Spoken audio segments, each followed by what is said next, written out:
ভগবান শ্রীকৃষ্ণ বলেছিলেন, এই জগতে প্রতিটি মানুষ কর্মের বন্ধনে আবদ্ধ। কেউ চাইলেও কর্ম ছাড়া এক মুহূর্ত থাকতে পারে না।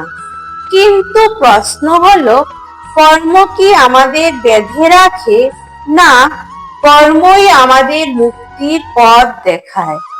আজ আমরা ভগবদ্গীতার আলোকে বুঝতে চেষ্টা করব, কর্মের প্রকৃত অর্থ কি, কর্মযোগ কি, এবং কিভাবে কর্মের মধ্য দিয়েই মানুষ মোক্ষের পথে এগিয়ে যেতে পারে। কর্ম ছাড়া জীবন অসম্ভব। ভগবদ্গীতায় শ্রীকৃষ্ণ স্পষ্টভাবে বলেছেন, নাহি কশ্চিৎ ক্ষণমপি জাতু তিষ্ঠত্য কর্মকৃত। অর্থাৎ এই জগতে কেউ এক মুহূর্ত কর্ম না করে থাকতে পারে না। শ্বাস নেওয়া, চিন্তা করা, কথা বলা সবই কর্ম। এমনকি কিছু না করার চেষ্টা করাও এক প্রকার কর্ম।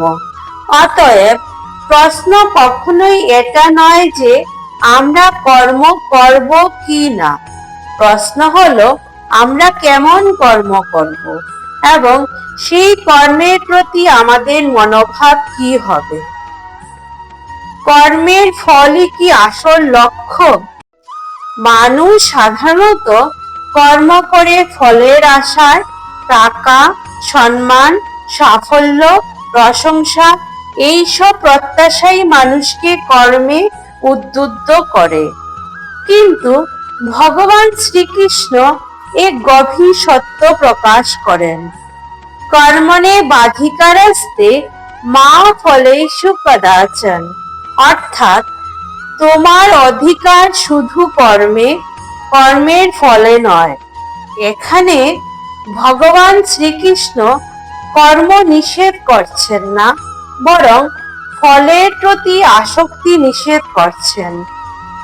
কারণ ফলের প্রতি অতিরিক্ত আসক্তি মানুষকে দুঃখ, ভয় ও হতাশার দিকে নিয়ে যায়। আসক্তিহীন কর্মই কর্মযোগ। যে কর্ম লোভ, অহংকার ও প্রত্যাশা ছাড়া করা হয় সেই কর্মই কর্মযোগ। কর্মযোগ মানে কর্মত্যাগ নয়, বরং কর্মের মধ্যে ত্যাগ। ভগবান শ্রীকৃষ্ণ বলেন, যজ্ঞার্থাৎ কর্মণা অন্যত্র লোকোয়ং কর্মবন্ধনা। যে কর্ম ঈশ্বরের উদ্দেশ্যে করা হয় সেই কর্ম বন্ধন সৃষ্টি করে না। কিন্তু যে কর্ম শুধু নিজের স্বার্থে করা হয় সেই কর্মই মানুষকে কর্মফলের বন্ধনে আবদ্ধ করে। কর্তব্য পালনের মহিমা। অর্জুন যুদ্ধ করতে চাইছিলেন না।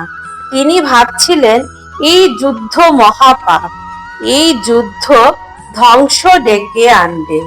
কিন্তু ভগবান শ্রীকৃষ্ণ তাকে বোঝান, কর্তব্য ত্যাগ করাই আসল পাপ।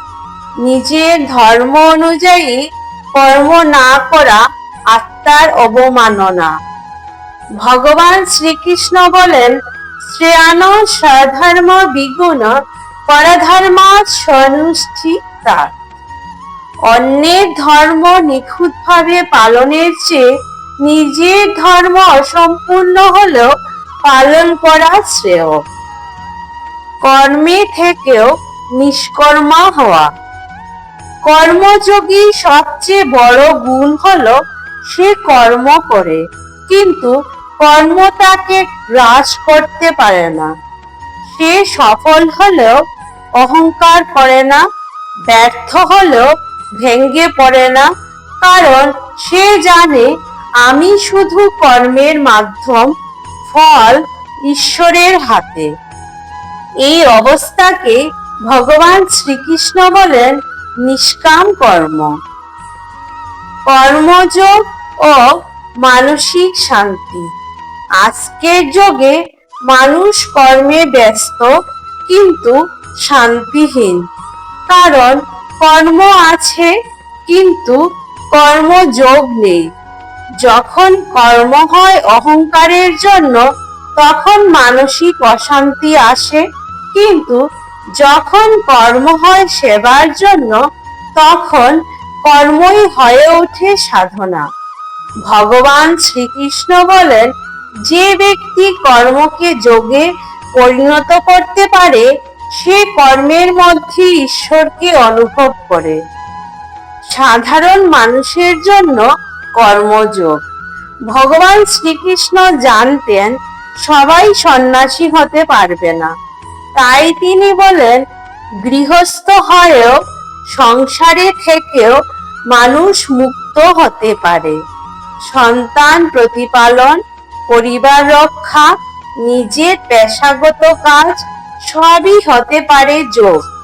শর্ত একটাই, কর্ম যেন স্বার্থের দাস না হয়, বরং ধর্মের বাহন হয়। কর্মই ভক্তির পথ।